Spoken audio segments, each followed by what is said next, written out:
Okay, so we did some other stuff. Then we introduced this idea of falling object with a drag force. Okay, now drag force could be if you're falling with a laminar flow, meaning that the air basically flows around you without layers of air mixing and forming a turbulent flow, a laminar flow, then that force should just be proportional to velocity for reasons we'll see in physics. If the flow is turbulent, then you're sucking a lot of energy out into the eddies that are formed in the turbulence, and your force goes up much more rapidly with velocity, and it basically goes up as a multiple of v squared. I use a k here and a kappa here. And your book uses a different font for the k and the kappa. The Greek kappa is a little bit different than our k, but not much. Okay? So, then we have a drag force. So here's a picture. We have our velocity here, and our drag force is in this direction. And I should have probably put that in the color of the force. And our net force, which equals mv prime here. So these equations just express this in one context or another. The first equation is, both equations are separable. You get this or this. That's very straightforward, just to get from here to here, if you know that F net is mv prime. Okay? And there it is. This one's very easy to integrate. It's just a natural log with a substitution. It's also solvable as a first order linear non-homogeneous equation with an integrating factor. It's the same thing. Over here, you got to use partial fractions.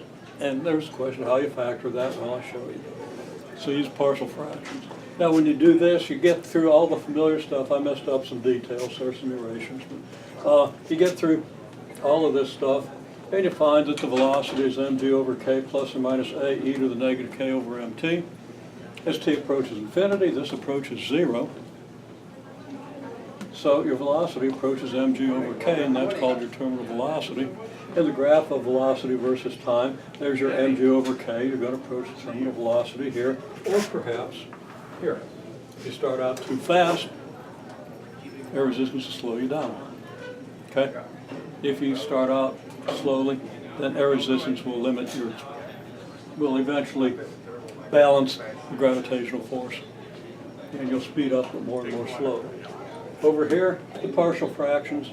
Yeah, so the interpretation's easy. I will mention to check these things, which I checked in my head and got wrong because I used my head, skipping steps. KV is a force. Got to have units of force over velocity. MKS units would be kilograms per second. Very easy to figure that out. Okay? Over here, kappa is going to have different units because of the v squared dependence. So it's going to have this unit divided by a meter per second. It could be kilogram meter per second squared, I think. Okay? Check that yourself. It's easy. Write it down to be sure. Then your... Wouldn't it be kilograms per meter? Might be. Maybe I divide it by... I'm not worried about it. Write it down. Okay? Because I tend to get these things backwards when I do them in my head. Didn't used to be that way, but, you know, got to make some sacrifices. Okay. Okay, so the process of doing the partial fractions basically just factor out kappa. And now you got, and put a negative out here, you got v squared minus mg over k to make it really easy. And that factors into v minus the square root of mg over k times v plus the square root of mg over k.